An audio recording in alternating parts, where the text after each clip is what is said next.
proposta, a atividade que foi colocada, a leitura de um texto, e dizer ali que fez, que leu, né, para poder então receber a presença. Mas eles não estavam fazendo, normal, né? E então, quando chegou aí, faz um mês atrás mais ou menos, a Secretaria de Educação entendeu que muitos adolescentes iriam reprovar. Por quê? Porque eles não estavam fazendo os trabalhos, às vezes até trabalhos avaliativos não estavam respondendo, não estavam fazendo, e ia ter uma reprovação em massa. O que fizeram? Então, os responsáveis disseram: vamos cancelar a presença, as faltas, né, que os professores deram. Então nós tivemos que voltar para o segundo trimestre e dar presença para todos aqueles que nada fizeram. Não demos nota quando as notas eram avaliativas, mas como eles iam reprovar por faltas, então dá-se presença para todos, elimina-se aquelas faltas. E aí você fica pensando: mas quando as pessoas vêm à igreja, mas não é justo, né? Não é justo você dizer que alguém vai ser salvo na última hora, por exemplo. Se alguém comete um assassinato, rouba, sequestra, aí depois ele se arrepende e está tudo certo. Ele se arrepende e vai para o céu. Aí não está certo, aí não pode. Mas quando você vê uma situação dessa, quase no final do ano, muitos alunos que nada fizeram e receberem a sua aprovação de graça, aí pode, aí está certo. Então o mundo, o ser humano, ele é meio estranho, porque são duas balanças, dois pesos e duas medidas.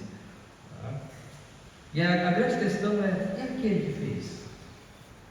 E aquele aluno que se preocupou em entregar para não receber falta, para não implicar numa reprovação? O que esse aluno vai fazer no ano que vem? Aquele aluno que se preocupou, o que ele vai fazer?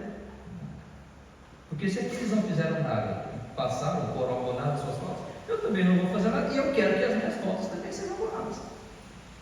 Por que eu estou dizendo isso? Porque quando o Senhor Jesus Cristo vier, quando Ele retornar, não vai ter mais tempo de faltas abonadas, entendeu?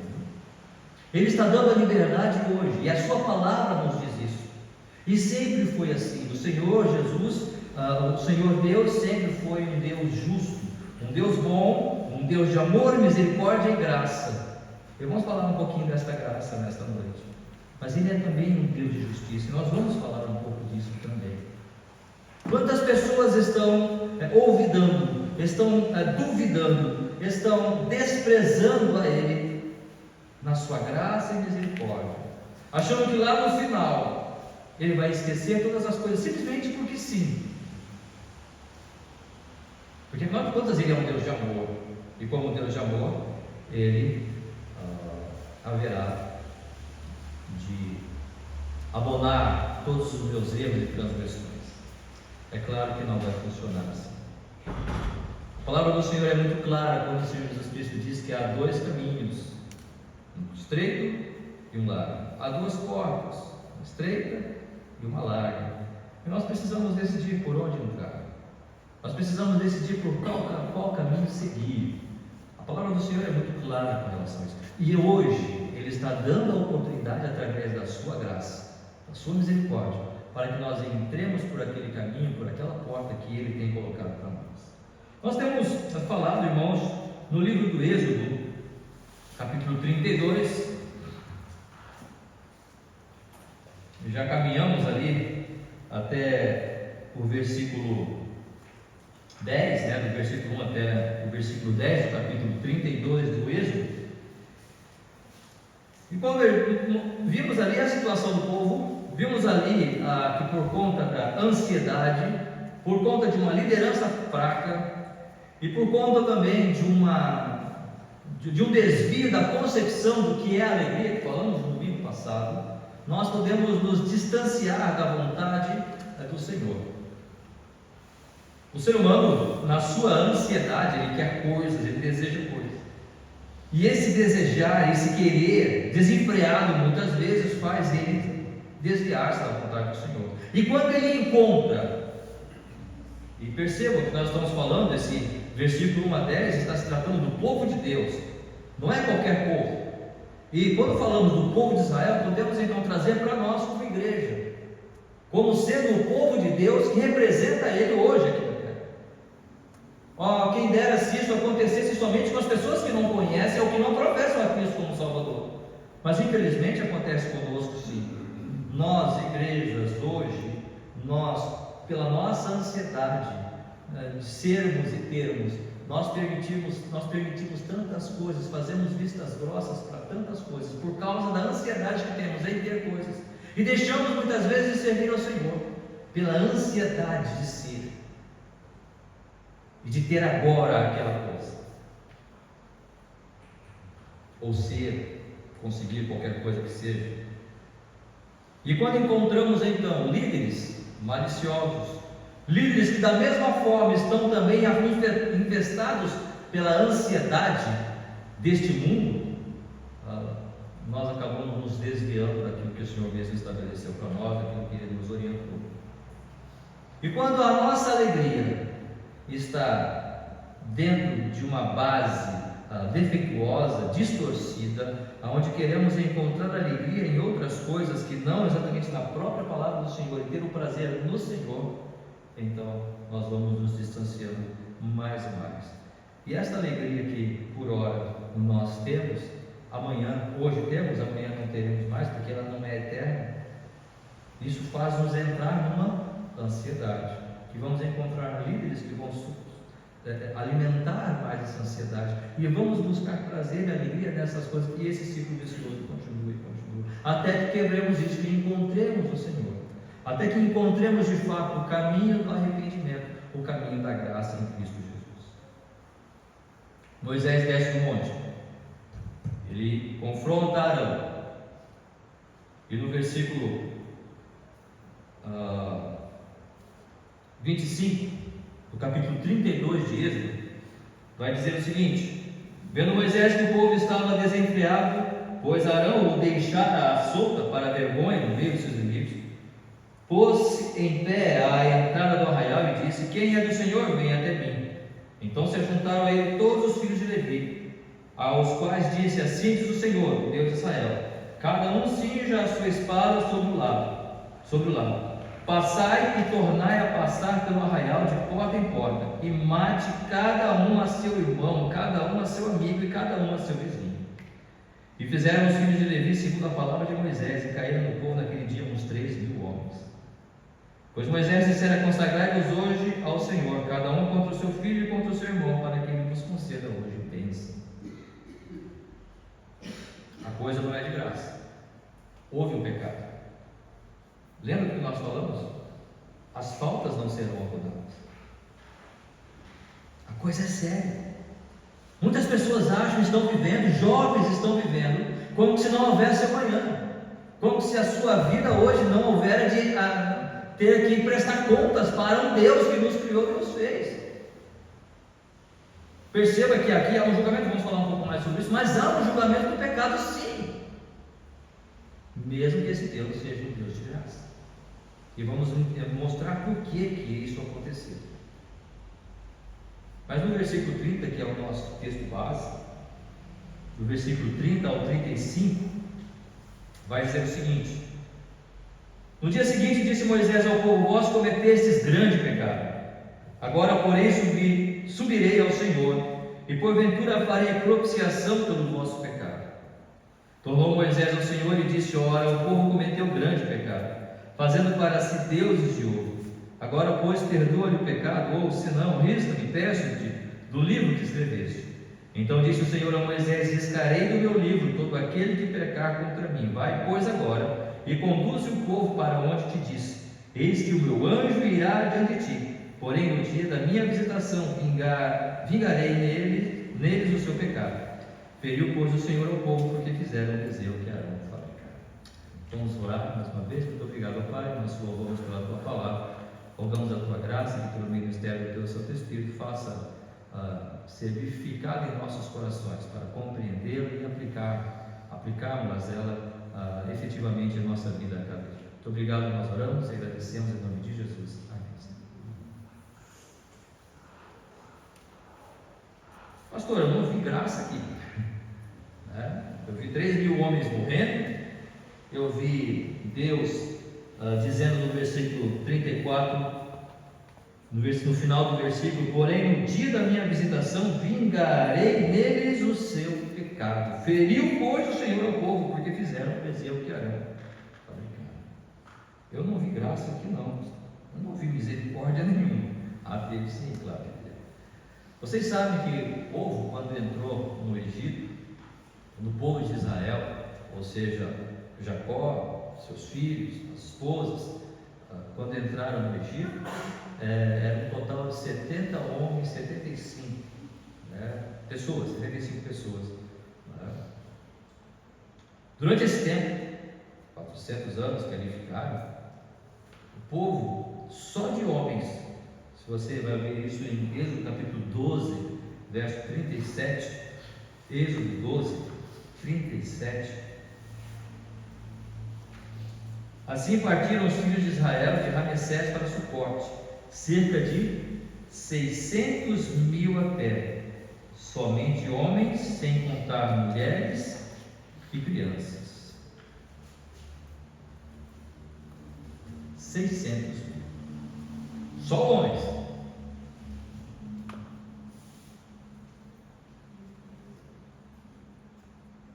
Quantos morreram por conta do julgamento pelo bezerro de ouro? 3.000. Opa, de 600.000 só morreu 3.000. Isso não é graça? Eu acho. Porque ninguém se interpôs para dizer: não, ninguém vai fazer bezerro nenhum aqui, não. Nenhum líder, lembra semana passada que nós falamos? Nenhum líder aqui, não, nenhum líder se levantou, nenhum ancião, nenhum homem, nenhuma mulher saiu gritando, saiu berrando para dizer: aqui não vai fazer, não, porque o nosso Deus. Ninguém falou nada, todo mundo ficou quieto. E Arão foi lá e fez o bezerro, mentiu depois, falando, e todo mundo não. 600.000 homens, e geralmente quando fala homens, é homens prontos para sair da guerra, de 20 anos para cima, geralmente é essa a ideia. Os de 20 anos para baixo, os jovens, mais novos, não saíam à guerra. Aqueles que tinham alguma deficiência física também não saíam. As mulheres, crianças também não saíam. Logo, 600.000 só de homens. Logo, o total, mais ou menos, do povo de Israel que estava aqui era de 2 milhões e pouco. Se for contar mulheres, crianças, idosos, que não podiam ir à guerra, 2 milhões de pessoas. Só morreu 3.000. Eu acho que é graça. Agora, leiam comigo a situação. Versículo 25. Vendo Moisés que o povo estava desenfreado, pois Arão o deixara à solta para a vergonha dos seus inimigos, pôs-se em pé à entrada do arraial e disse: quem é do Senhor, venha até mim. Depois que fizeram o bezerro, e Arão foi confrontado, e Arão estava no meio ali, com certeza, da tribo de Levi, somente a tribo de Levi chegou, mais ninguém.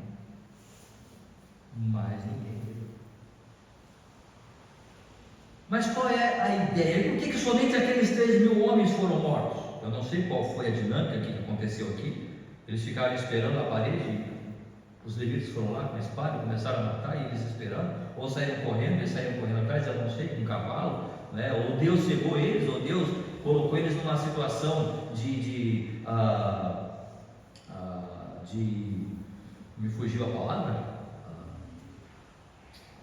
paralisia, não sei, mas 3.000 homens foram mortos.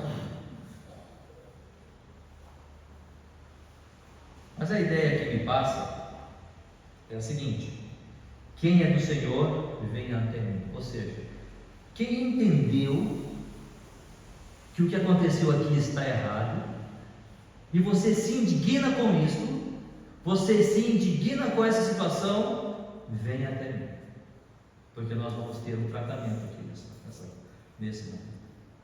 Me parece que pela leitura é isso que está acontecendo. Ou seja, somente aqueles que estavam indignados com aquela situação, que entenderam que a coisa estava errada, eles se chegaram a Moisés, e todos foram da tribo de Levi, e somente a tribo de Levi chegou. Mas por que somente os 3.000 homens morreram? entendo eu, que foram aqueles que permaneceram na sua rebeldia. Talvez todo o povo, realmente nós erramos. Moisés está chamando para ver quem quer ir lá com ele para julgar o povo. Olha, eu entendo que a gente errou, mas lá também eu não vou, também não é assim. Estava naquele meio termo, sabe? Mas tinha aqueles que, não, nós fizemos o bezerro de ouro e nós estamos certos e vamos continuar. E daqui a pouco nós vamos fazer outro bezerro de ouro, vamos fazer outro culto para ele mesmo. Esses estavam obstinadamente em pecado, um pecado contumaz, um pecado onde eles voluntariamente estavam desejando aquilo. E eles permaneceram no seu pecado. Eles não quiseram em momento algum reconhecer que aquele ato, que aquela festa, que aquele feito não glorificavam ao Senhor. Talvez você possa não concordar com a minha leitura, mas é a direção que o próprio contexto nos dá. Sabe por quê? Porque esta é a manifestação da graça de Deus. Irmãos, não há ninguém aqui entre nós nesse momento, ou qualquer ser humano, que não tenha cometido pecado, ou que não cometa pecado. Esta não é a questão. Enquanto as pessoas elas se lamentam, elas sofrem, elas jogam sobre si um cargo terrível para viver sem pecado. Percebam, eu estou aqui assinando ou dando a você a liberdade para pecar, não é isso que eu estou falando.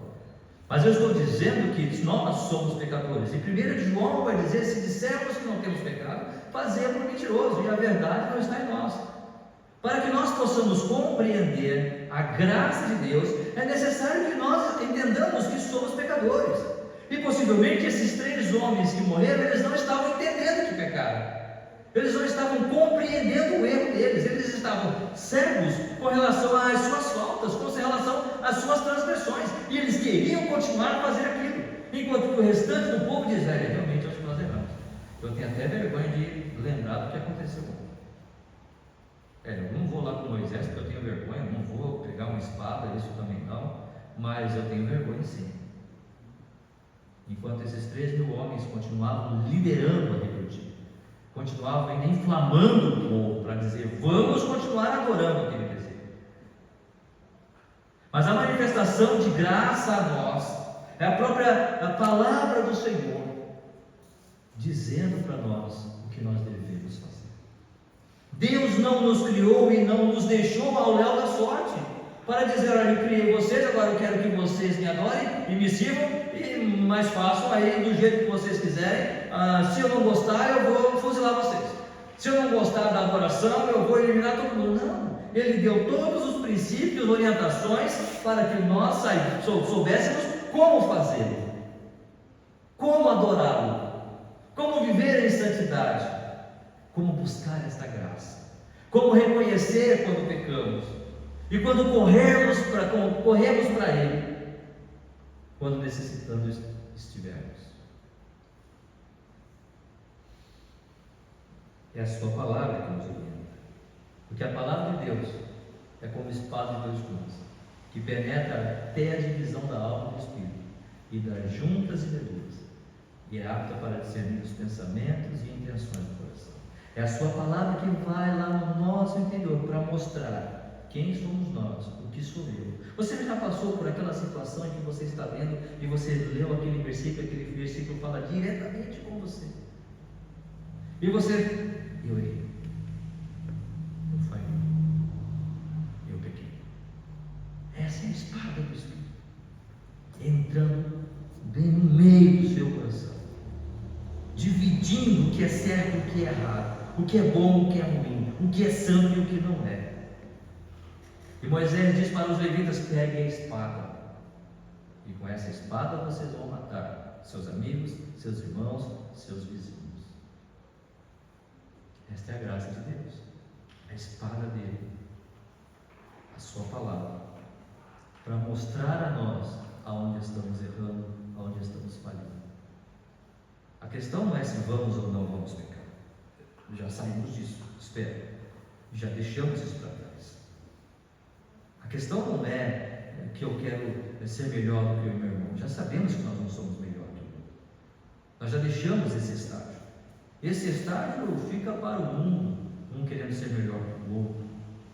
Isso aí fica para as pessoas que ainda estão cegas por conta dessas lideranças que ensinam as pessoas que ao seu agir na igreja vai dar-lhe um lugar melhor no céu. Nós já passamos disso. A nossa maturidade já alcançou um ponto onde já entendemos que eu sou pecador, sim, e não tenho o que eu possa fazer. Mas Deus já fez em Cristo Jesus, na sua graça, aquele que morreu na cruz por mim, para me libertar. E quando eu pecar, eu vou correr a Ele em lágrimas, eu vou correr a Ele, me ajoelhar, eu vou chorar, eu vou rogar-lhe perdão e a sua graça, porque Ele intercede comigo. É esta a diferença entre nós e o incrédulo. E dentro da igreja pode ter muitas pessoas que ainda estão incrédulas com relação à própria ação de Cristo, porque esperam que ainda os seus feitos, suas ações e pensamentos, ou a sua rotina, ou o seu devocional muito bem feito, nada contra fazer o seu devocional, vai lhe dar uma condição melhor do que a do outro. Faça o seu devocional, amém por isso. Tenha o seu tempo de oração, pois é vital para a nossa vida cristã. Mas quando nós nos orgulhamos dessas coisas, aí nós encontramos problema. Aí estamos em perigo. Porque o que o Senhor fala para nós aqui, houve um pecado terrível, mas a palavra do Senhor está dizendo: olha, não façam isso. Se confessarmos os nossos pecados, Ele é fiel e justo para nos perdoar os pecados e nos purificar de toda a injustiça. Nós precisamos aprender isso. Que vamos pecar. Nós precisamos aprender o fato de que nós somos pecadores. Por que muitas pessoas não vêm à igreja? Porque acham que são boas. Por que muitas pessoas rejeitam a Cristo? Porque acham que são suficientes nas suas ações, nas suas capacidades, em si próprio, para dizer: eu posso. Ele não entendeu ainda que não é a igreja que salva, claro que não.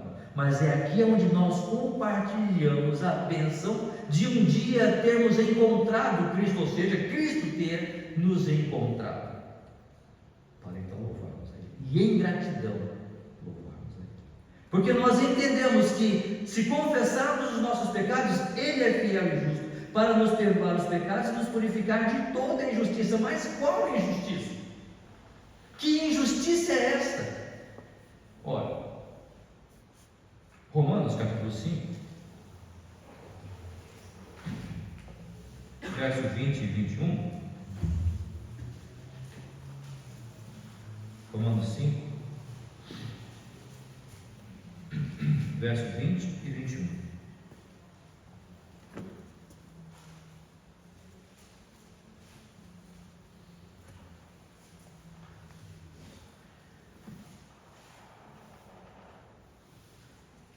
Sobreveio a lei, Romanos capítulo 5, versos 20 e 21. Sobreveio a lei para que avultasse a ofensa, mas onde abundou o pecado, superabundou a graça.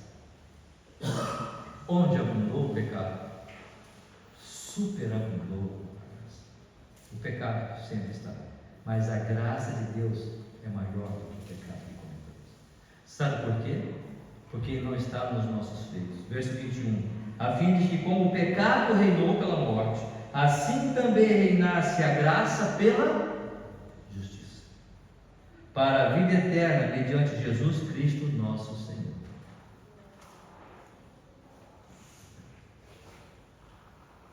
Se confessarmos nossos pecados, Ele é fiel e justo para nos perdoar os pecados e nos purificar de toda injustiça. Que injustiça? O rejeitar a justiça de Deus. A injustiça que nós praticamos é quando rejeitamos em primeiro plano a justiça de Deus. Para que assim também, versículo 20 e 21 no final, assim também reinasse a graça pela justiça, para a vida eterna mediante Jesus Cristo para Ele ser a nossa justiça. Para que quando nós pecarmos, nós estaremos indo para Ele, confiando nele, colocando sobre Ele todo o nosso peso, toda a nossa culpa. Isso não aconteceu só no dia da nossa conversão, amém que isso aconteceu, porque Ele morreu para nos salvar, mas não somente nos salvar da punição do pecado, mas Ele nos salva também do peso do pecado, não somente da penalidade do pecado, mas nos salva do peso do pecado que constantemente nos assedia. O fato de nós termos sido salvos não implica que nós nunca mais pecaremos. Implica que a graça de Deus em Cristo Jesus, ela continua superabundando em nós, excedendo em nossa vida a cada dia. Estou abrindo portas para o pecado? Não é isso que eu estou dizendo. Mesmo porque, em Romanos capítulo 6, no versículo 1, vai jogar por terra qualquer argumento desse sentido, que vai dizer, Romanos 6, 1, que diremos, pois? Permaneceremos no pecado para que a graça seja mais abundante? Alguém folgado pode dizer, não, pastor, eu vou pecar mais e mais, eu vou lembrar. Não é isso que Deus está dizendo, não é isso que a palavra do Senhor está mostrando. E Ele vai dizer no versículo 2, de modo nenhum, como viveremos ainda no pecado nós que para Ele morremos? Ora, se morremos em Cristo, morremos para a nossa própria injustiça, entendemos agora que eu não quero mais viver em pecado, mas o fato é que vamos pecar. E quando pecarmos, Cristo, que é a justiça de Deus, está ali pronto para nos perdoar. Em Romanos 10, 4,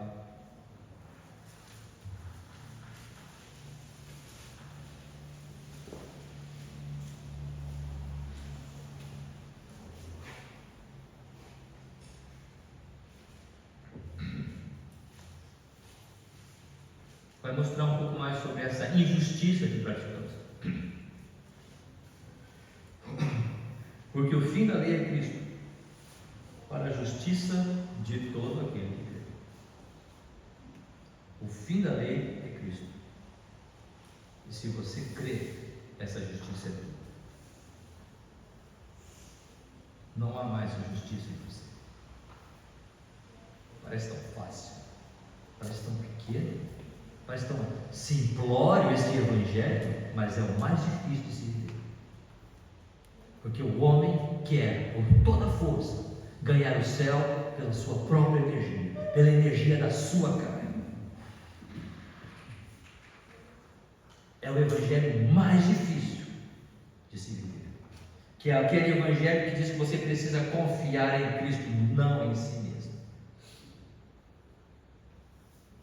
Porque o fim da lei é Cristo, para a justiça de todo que crê. Se você crê em Cristo, se você crê que Ele morreu por você, deixe sobre Ele todas as suas dúvidas, todas as suas dores, todo o seu pecado. E um dia você se verá livre dele. Um dia você se verá totalmente isento. Mesmo que não seja aqui nessa terra, mas lá no céu. Vamos falar um pouquinho mais depois sobre isso. Portanto, nós temos a graça de Deus àqueles que penitencialmente chegam a Ele. Aqueles que permanecem firmes no seu orgulho, aqueles que quiserem determinarem, decidirem permanecer duros na sua posição, sem compreender a graça de Deus, a justiça de Deus em Cristo Jesus, aí não tem jeito. Mas aqueles que sofreram, que experimentaram a sua palavra, que é a espada que divide juntas e medulas, o seu pensamento, que corta ali as suas ideias, corta ali todas as suas fortalezas e altivez que está ali impedindo que a palavra de Deus fale, que o seu coração possa demonstrar gratidão a Jesus. Se eu não permitir essa entrada da palavra no meu coração, eu não entenderia. Estou falando aqui como homem, mas sabemos que Deus é soberano.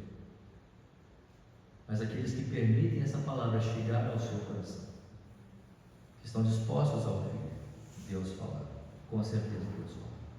Talvez Deus quer falar hoje à noite ao seu coração, e dizendo: deixe o seu pecado, deixe a sua vida, pare de confiar em você mesmo, na sua capacidade, venha ao Senhor Jesus Cristo, e entregue-se a Ele, a graça dele demonstrada em Cristo Jesus, é tudo que nós precisamos, tudo que nós necessitamos. Mesmo em pecado, porque o povo estava em pecado, 3.000 já tinham sido mortos, mas mesmo assim, Deus manifestou a sua graça àqueles que se arrependeram e sentiram o peso do seu pecado. E não somente isso, nós temos a graça da intercessão. Falei um pouco, aventei alguma coisa sobre isso, mas no versículo 3, no versículo 30 ainda, perdão, no final do versículo 30, Moisés vai dizer: farei propiciação pelo vosso pecado. Ou seja, Moisés haveria de subir diante do Senhor e interceder ao povo. Versículo 31, então tornou Moisés ao Senhor e disse: ora, o povo cometeu grande pecado, fazendo para si deuses de ouro. Agora, pois, perdoa-lhe o pecado, ou se não, risca-me, peço-te, do livro que escreveste. A gente vê aqui o amor de Moisés para esse povo, né? Senhor, o povo cometeu pecado. Talvez Moisés estava tão sem jeito, talvez chegar diante do Senhor, ele estava tão envergonhado daquilo, talvez até sentindo a culpa, como Daniel vai orar quando ele escreve o seu livro. Daniel, quando ora, ele coloca ele mesmo, mas Daniel não fez aquilo. Daniel não se dobrou diante da estátua, Daniel não se dobrou diante ali das orientações do rei. Daniel permaneceu firme com o Senhor, mas aí, quando ele orava, nós pecamos. Quando ele orava, ele se colocava também como um pecador. E da mesma forma, Moisés estava sentindo aqui o peso daquele pecado do povo, talvez sentindo que ele era de alguma forma responsável por aquilo que tinha acontecido. É claro que ele não era. Mas Moisés diz: risca-me, peço-te do livro que escreveste. É a intercessão, esta graça que nós podemos manifestar. Em primeiro lugar, nós podemos orar uns pelos outros. A graça de nós podemos orar um irmão pelo outro, para rogar graça, para rogar misericórdia, abrir portas, para agradecermos, como fizemos há pouco. Obrigado, Senhor, por essa situação que o Senhor livrou, por esta porta que o Senhor abriu. Nós estávamos aqui uns orando por quando alguém fica doente, irmãos, Senhor, perdão, abençoe aquele irmão, abençoe aquela irmã, abençoe aquela família nessa situação. Estamos intercedendo um pelo outro. Isso é uma graça que Deus nos dá. E Moisés manifestou isso. Moisés manifestou essa disposição em interceder pelo povo. Em Tiago 5,16, Tiago 5,16,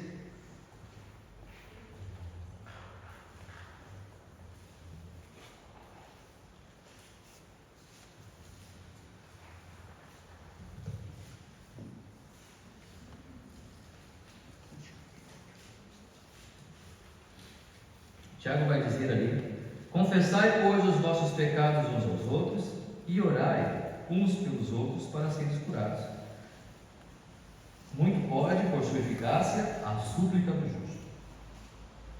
A orientação aqui é esta oração uns pelos outros, para que estejamos orando uns pelos outros, um intercedendo pelo outro, a fim de que Deus mesmo vá nos abençoando e vá realmente nos dando a sua graça e abrindo portas. Talvez alguém precise de um emprego, vamos orar por esse irmão. Alguém precisa talvez de cura de alguma forma, vamos orar por esse irmão, por essa irmã.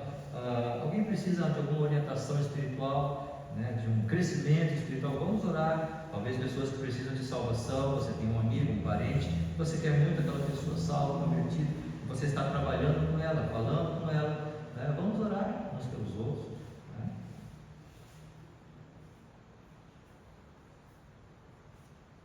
Paulo fazia isso. Romanos capítulo 1, verso 9 e 10. Eu estou pegando esses textos, irmãos, para mostrar que esta graça, muitas vezes nós talvez tomamos isso como coisa de somenos, como uma coisa sem muita importância, mas não. Deus deixou esta ferramenta para nós usarmos, para a nossa própria bênção, para a nossa própria edificação como igreja. E quando estamos orando, não é uma força positiva que eu estou fazendo, olha, agora eu vou mandar uma energia positiva para você, para que você... Não, nós estamos elevando os nossos pensamentos a Deus, confiando que em Cristo, Deus vai abençoar você. Nossos pensamentos estão sendo elevados a Deus. Não tem aqui força positiva, não tem energia, energia quântica aqui para nós realizarmos uma coisa maravilhosa entre nós aqui, porque o poder, da mente, nada disso. Estamos falando de coisas espirituais, do poder de Deus, que em Cristo Jesus pode abençoar a sua igreja. E Paulo vai dizer isso em Romanos capítulo 1, verso 9 e 10, quando ele diz, porque Deus a quem sirve em meu espírito no evangelho de seu Filho é minha testemunha, de como incessantemente faço menção de vós em todas as minhas orações, suplicando que, em algum tempo, pela vontade de Deus, se me ofereça a ocasião de visitá-los. Ou seja, Paulo orava pelos irmãos, e nós podemos ver isso em Romanos, podemos ver isso em Filipenses, Tessalonicenses também, quando Paulo ora por aqueles irmãos. Esta é a nossa graça que recebemos também de Deus em Cristo Jesus, que podemos interceder uns pelos outros. Perceba que o povo tinha pecado, mas mesmo assim tinha um intercessor chamado Moisés. Mas cuidado com a intercessão. Como assim? Cuidado. Moisés vai dizer: Senhor, se possível, risca do livro que escreveste, livra eles. Mas Moisés, eu vou riscar quem eu quiser riscar. Eita, calma aí, Senhor. Deus foi duro aqui com Moisés, certo? Então disse o Senhor a Moisés, verso 33, então disse o Senhor a Moisés: riscarei do meu livro todo aquele que pecar contra mim. Você não pecou. Por que você está pedindo isso? Alto lá. Irmãos, o que eu quero dizer com isso é o seguinte: a graça do Senhor está aí. Nós precisamos usá-la com responsabilidade. Quando nós olhamos para 1 de João 5,16, 1 de João 5,16,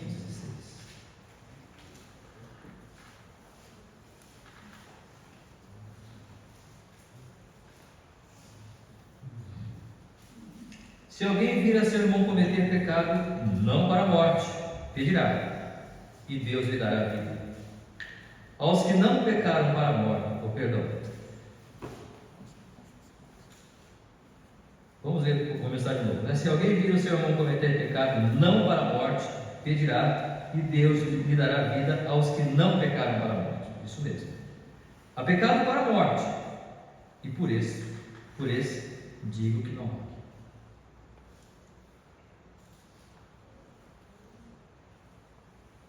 O que esse versículo quer dizer? É um versículo difícil.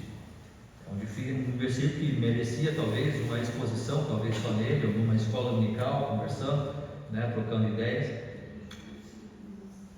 1 João 5,16.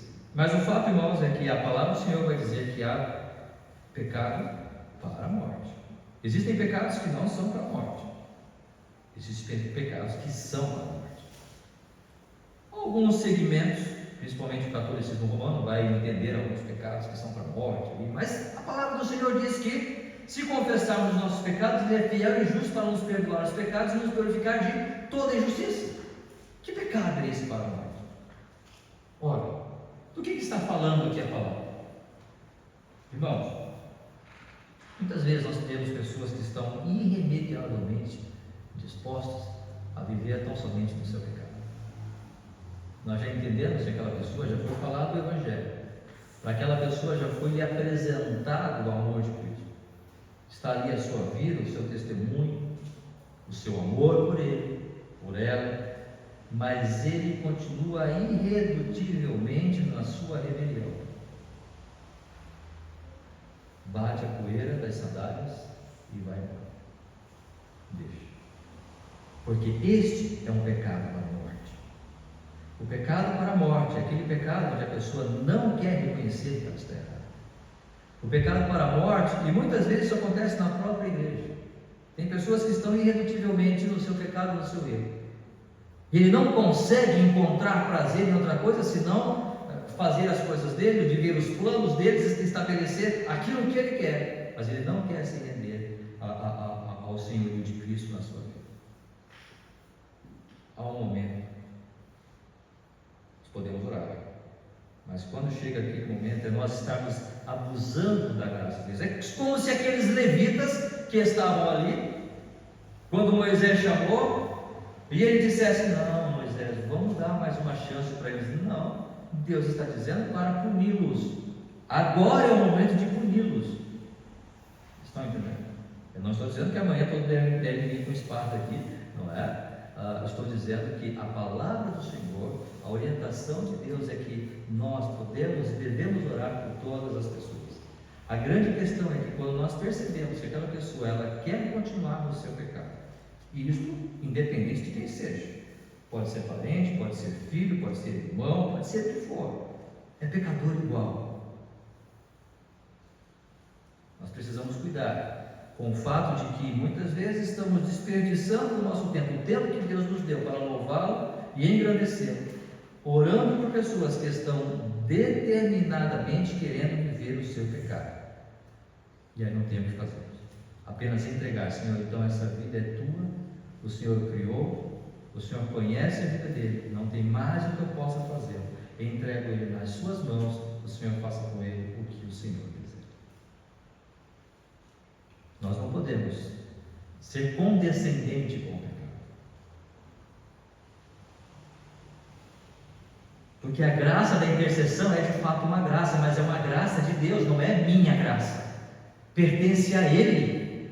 E se Ele que me deu esse prazer de interceder, mas a graça de resolver o problema daquela pessoa pertence a Ele, não a mim.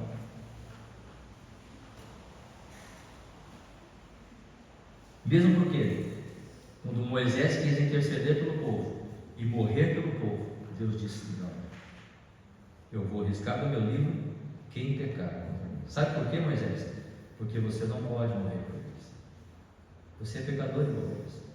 Não adianta, se você morrer, você pode dar a sua vida por eles, não vai resolver o problema deles. Eu já tenho um plano, e esse plano está no meu filho. Claro que eu vou falar tudo isso aqui, estou parafraseando. Deus está dizendo: eu tenho um plano para interceder por esse povo, e não é você, Moisés. Você é uma ferramenta que eu estou usando, sim. Você é um homem justo, um homem muito manso, mas você, se você morrer por eles, não vai adiantar nada. Não adianta eu morrer por um ministério, não adianta eu morrer por alguém para salvar alguém, espiritualmente falando. Aquela pessoa não se salvará porque eu morri por ela, mas ela se salvará porque Cristo morreu. Cristo deu a sua vida. E Deus está dizendo: o meu plano aqui com esse povo está em meu filho. E quando o meu filho vier e ele viver nessa terra por 33 anos e morrer, realizar aquela obra da cruz, então esse povo, e aqueles que não pecaram, então eles serão salvos.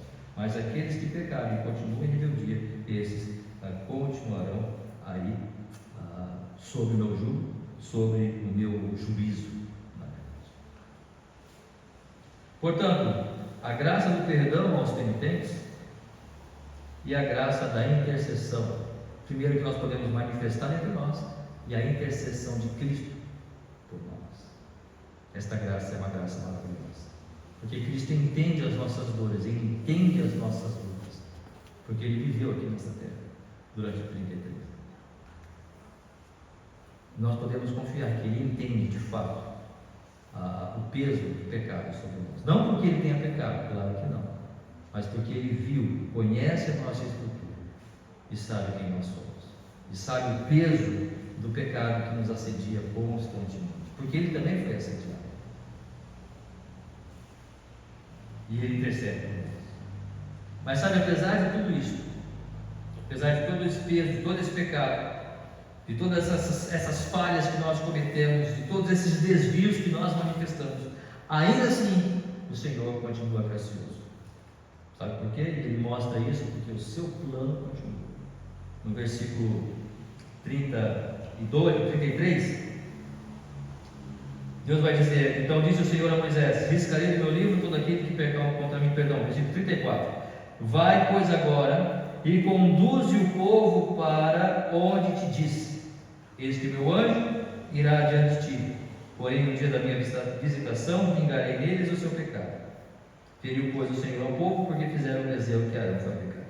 O Senhor pune, o Senhor julga, mas no versículo 34 ele vai dizer: conduze o povo para onde eu te disse. O meu plano é que esse povo saísse do Egito e chegasse à terra prometida. Esse povo vai sair do Egito e ele vai chegar à terra prometida. Eles pecaram, eu sei, mas a minha graça é tal que o meu plano, ele continua. A minha graça é tal que eu não vou eliminar, eu não vou exterminar esse povo. Ainda que Deus tenha falado isso para Moisés. Eliminarei esse povo. Moisés intercede. E Deus disse, não, ok, esse povo está aqui e ele vai chegar à terra prometida. O plano segue. O plano segue para a igreja, para mim e para você. Sabe por quê? Porque Deus estabeleceu isso. Edificarei a minha igreja e as portas do inferno não prevalecerão. Quando olhamos para nós, em relação a esse plano maravilhoso, toda a obra que o Senhor tem para nós, e nós falamos, quem somos nós, o que sou eu? Se Deus dependesse de mim para fazer qualquer coisa, o que eu poderia fazer? Quando estamos ali influenciados pelo Espírito Santo, pela palavra, a única coisa que nós podemos dizer é: me perdoa, Senhor. Me perdoa porque apesar de tudo o Senhor me escolheu. E o Senhor me escolheu para ser pastor da Igreja Batista da Graça. Me perdoa, Senhor, por eu estar aqui. Porque apesar dos meus pecados, o Senhor me escolheu. E o Senhor me dá a sua graça. E apesar de tudo, o seu plano segue. Se comigo ou sem mim, o seu plano segue. E a Igreja Batista da Graça, e a outra igreja, e a outra igreja, e a outra igreja que segue o Senhor, todos nós um dia estaremos dentro daquele plano que o Senhor estabeleceu para nós. Apesar do nosso pecado, não é por causa de mim, não é porque é apesar de mim, Ele vai fazer. Fiel é o que nos chama, o qual também o fará. Não fostes vós que me escolhestes, pelo contrário, eu vos escolhi a vós outros, diz Jesus, e vos designei para que vades e deis fruto. O Senhor designa-nos para irmos, mas percebam que em João capítulo 15, Jesus vai dizer: eu vos designei para que vades e deis frutos. Ele não nos designou apenas para irmos. O dar frutos também é uma designação dele. O irmos é Ele que nos dá força. O dar frutos também é força dele, é trabalho dele, porque sem mim nada podeis fazer, é o que o Senhor Jesus Cristo está dizendo. Fiel é o que nos chama, Ele nos chama, então Ele vai fazer. Há um ditado que diz: Deus não chama os capacitados, mas Deus capacita os chamados. Ele chama, e a capacitação vem dele. Toda a nossa suficiência está em Cristo, porque esse é o plano, não é o meu plano, não é a minha ideia, não é a minha estratégia, é plano dele. Vai seguir, apesar de nós. Você pode relutar o que for. Lembra de Paulo? Relutava, brigava, perseguia a igreja, eu vou destruir esse povo cristão. Até que um dia estava indo para Damasco e caiu em terra, e o Senhor falou: você pode relutar o que você quiser. Eu não sei qual é a sua situação hoje. Você pode estar relutando contra Deus. Você pode estar relutando contra o Espírito Santo agora, nesse momento, dizendo: não, eu não vou aceitar, eu vou continuar nas minhas baladinhas. Eu vou continuar na minha vida, meus amiguinhos, minhas coisinhas, vou continuar. Talvez nós, como igreja, com aquele pecado, com aquela falha. Um dia Deus vai nos santificar. E se Deus tem um plano para você, um dia Ele vai trazer você. Um dia Ele trará você. Não tem jeito. Não adianta relutar. Deus é soberano. E o seu plano vai ser concretizado. Sabe por quê? Porque é a graça dele. Já tenho falado disso, eu gosto muito desse versículo também. Porque em Cristo nós somos mais que vencedores, ou seja, Cristo já nos vê como vencedores. Ele em Efésios 2,6 vai dizer que Ele nos fez assentar nos lugares celestiais em Cristo, ou seja, Ele já nos vê assentados lá nos lugares celestiais. O seu plano já está pronto, já está tudo certo. O pastor Russell Shedd, já falecido, disse o seguinte: alguém perguntou, estava uma situação ali complicada, e ele disse: não se preocupe, vai dar tudo certo. Como assim? Eu já li de Gênesis, Apocalipse, pode ler Apocalipse, vai dar tudo certo, no final vai dar tudo certo. Ou seja, o plano de Deus já está pronto, já está feito. Nós que lutamos e nos preocupamos por coisas passageiras que vão ficar. Porque o plano de Deus, quando você lê a Bíblia toda, você vai ver o que? Cristo venceu. Ele vence. Ele é Senhor. A sua igreja vencerá. A sua igreja estará nos céus com Ele, apesar de nós. Não é por causa de nós que mantivemos aqui e fomos fiéis e fomos santos. Não, é porque Cristo morreu e Ele nos chamou. E a porta do inferno não prevalecerá contra a sua igreja. E se você resistir contra isso, não é contra mim, não é contra essa denominação, é contra o próprio Deus. Mas um dia Deus vai chamar você, por mais que você não queira. Você vai estar aos pés dele. Você vai render glórias e graça. Sabe por quê? Porque é a graça dele. Porque é o plano dele. E ele vai fazer. Amém? Que Deus nos abençoe. Vamos orar.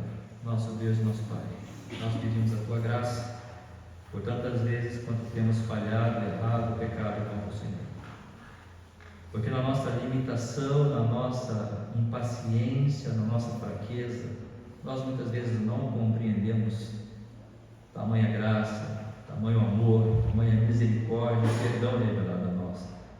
Mas em Cristo Jesus, cada dia nós experimentamos um pouco mais da maravilhosa sabedoria que o Senhor nos dá, através da Tua palavra, através da manifestação do Teu Santo Espírito, para nos ensinar, nos orientar, para nos quebrantar, mostrando-nos quem somos de fato, mas mostrando, Senhor, a glória de Cristo Jesus em nós, mostrando, Senhor, quem é realmente o Teu Filho, nosso Salvador e nosso Senhor. Abençoa-nos, a Deus, para que cada dia mais possamos compreender isso e fazemos isso, fazemos esta oração por cada um que aqui está, que contemplemos o rosto do Teu Filho e assim louvemos a Ele todo dia e todo tempo, e vivamos para a Sua honra e para a Sua glória. Nós oramos e agradecemos pela Tua tão grande graça revelada a nós. Oramos e agradecemos em nome de Jesus. Amém. Vamos cantar mais uma vez o livro de número 92. Percebi que nós, talvez muitos não conhecem, mas eu queria cantar com os irmãos este hino. Lindo és meu mestre.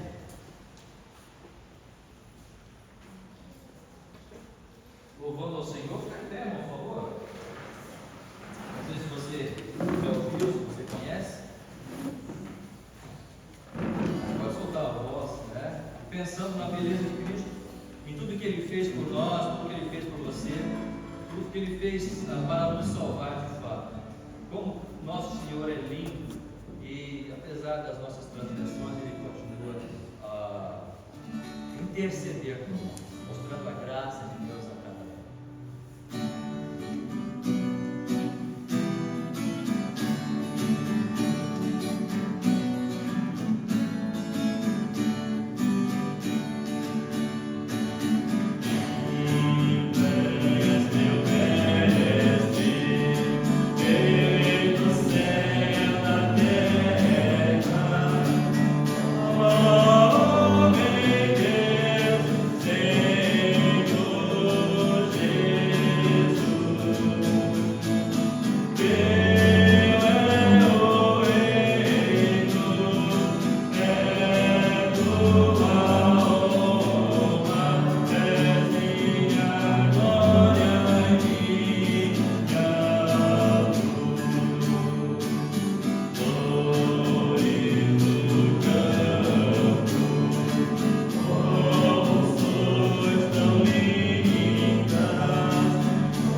boa noite a todos. Que Deus nos abençoe.